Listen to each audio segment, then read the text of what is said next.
Cooper, your host on Change Your Voice, Change Your Life, subtitled My Life Among the Aborigines. Where does one get a title such as that? My Life Among the Aborigines? I'll explain it to you, and you may laugh, and you may cry.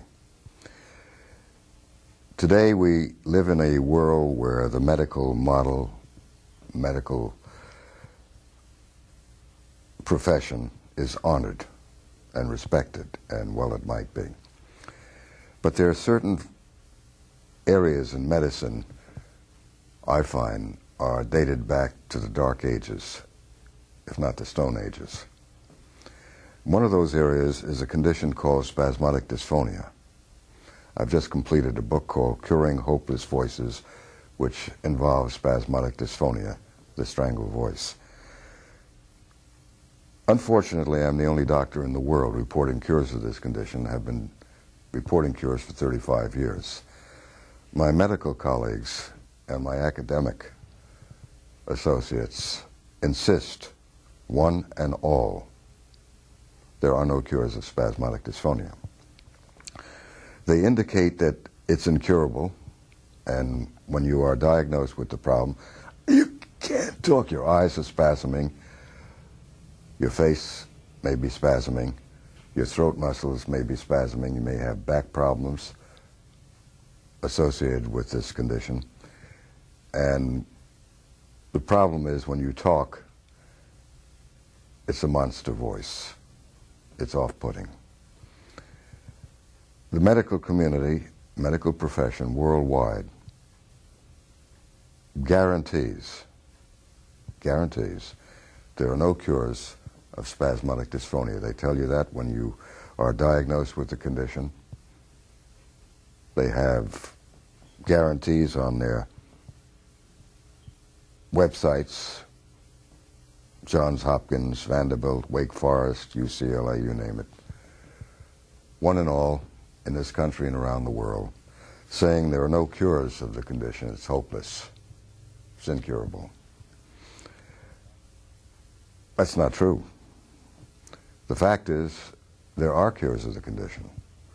But they in the medical community believe, because they don't have a single cure, ever, of the strangled voice, medically called spasmodic dysphonia, that there cannot be a cure.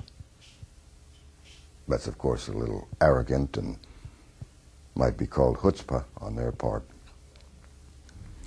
But they all subscribe to that view that there are no cures of spasmodic dysphonia. And if you're diagnosed with the condition, you're told, live with it or get Botox or have surgery or speech therapy. None of these approaches report a single cure ever of spasmodic dysphonia. Join with me. There's a medical model, and the medical model says that spasmodic dysphonia is a neurological problem today. Traub first described the condition as nervous hoarseness in 1871. It is nervous hoarseness. When you try it. If you're not nervous when you use that voice, you will become quite taken from people's reaction to you as they see your eyes spasming, your neck tightening, your voice losing control. It's a voice out of control. And so people are off-putting because you see their reaction and you respond to it.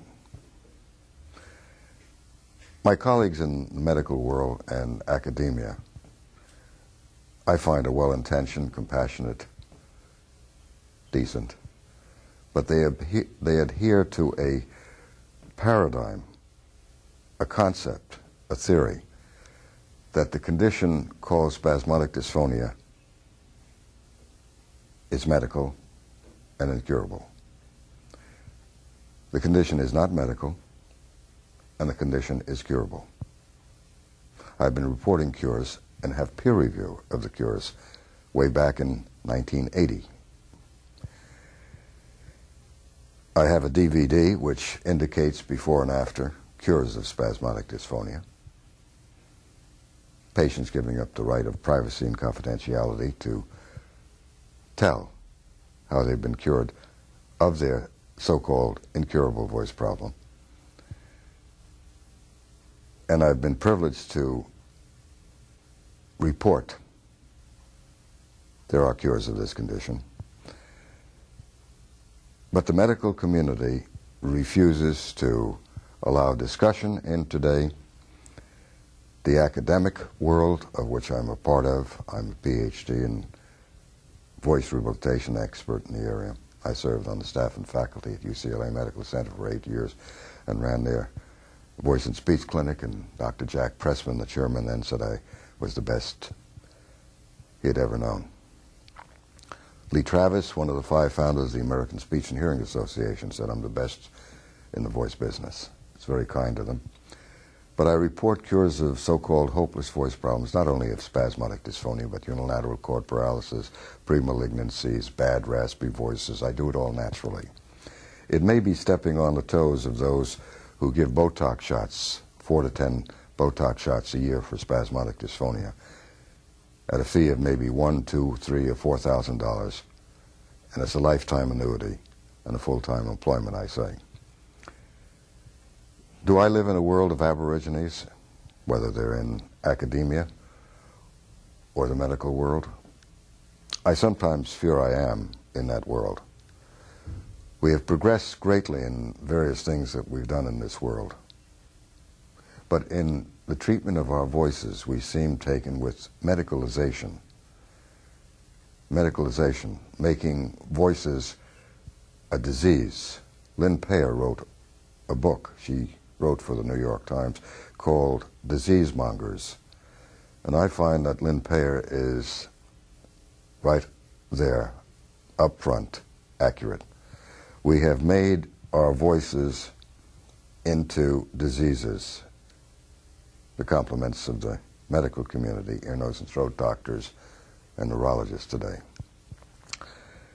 From Traub's first characterization of spasmodic dysphonia as nervous hoarseness in 1871, for 90 years it was treated psychiatrically. Not one single cure, ever. The psychiatric literature is filled with all kinds of explanations, and the explanations are all theoretical. They don't have a single cure. In 1960, a study came out by Roe, Brumlick, and Moore, and it said that the problem they believe, but didn't document, was neurological. They've medicalized our voices, whether it's psychiatric or neurological, and both are inappropriate. The cause of spasmodic dysphonia and the cause of bad raspy voices are essentially because we talk incorrectly. We talk inappropriately. We have no training on the speaking voice. And after puberty, we use whatever voice comes out of our mouth, and we believe that's our voice. That's not true. Nature plays a dirty trick on us after puberty. We imitate our fathers, our mothers, our sisters, our brothers, our teachers, who don't have any training on the speaking voice and have very inadequate, inappropriate voices. And then we wonder why our voices fail. It's like getting into a car and driving the car without a single lesson or a role model to tell us how to drive that car. But we drive our voices as though the voices are just there, right, after puberty. The girl becomes a woman, the boy becomes a man, the child becomes an adult, but the voice does not give us who we are. And we use those voices until we run the voices into the ground, and we create bad, raspy, and strangled voices. The strangled voices are due to the way we talk, not to medical causes, not to medical problems, not to neurological or dystonia theories, which the medical community and the profession firmly believes in.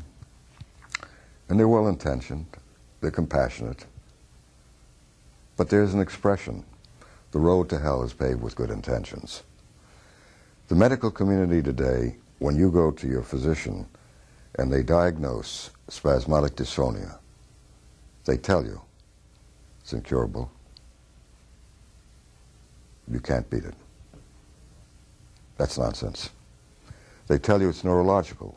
They tell you it's gene-related. They tell you it's chemical imbalance. They tell you this, they tell you that, they tell you everything.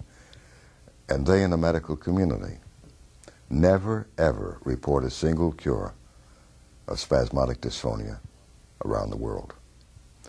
So how can one PhD, an expert in voice, continue to report ongoing cures for 35 years, documented cures, cases diagnosed at UCLA Medical Center by the top, the best, the chair people, Dr. Paul Ward, Dr. Gerald Burke now, the staff of the ear, nose, and throat doctors who are gifted, highly competent, who diagnose and document spasmodic dysphonia as spasmodic dysphonia. How can I cure those conditions? At least 15 of those cases diagnosed, I have been able to cure and document.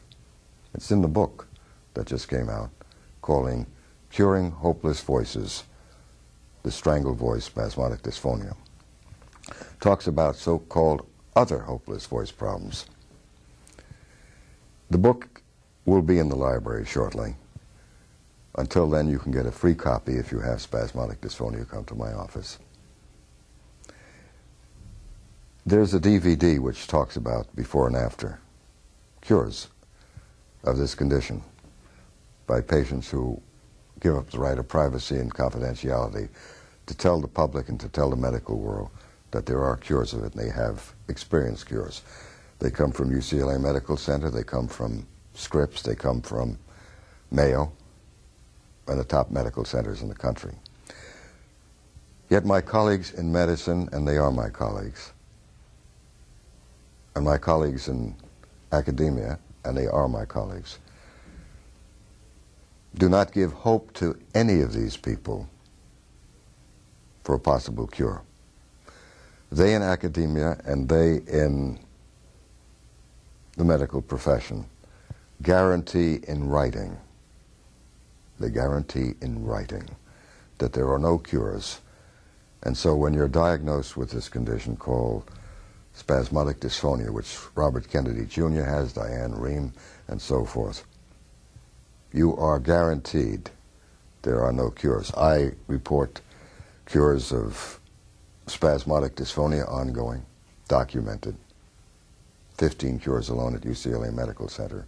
I'm in private practice now. And I report these cures because spasmodic dysphonia is not a medical problem.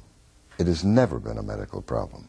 That's why the medical community cannot report a single cure ever in 135 years, dating back to Traub, who first described spasmodic dysphonia as nervous hoarseness. If you have the strangled voice, it looks like you're stuttering. It looks like you're having a stroke. It looks like you're not with us, and not be nervous when you're talking that way, then you're not among the living. My colleagues in the medical world and in academia strike me as arrogant, guaranteeing there are no cures in the face of ongoing cures of this condition.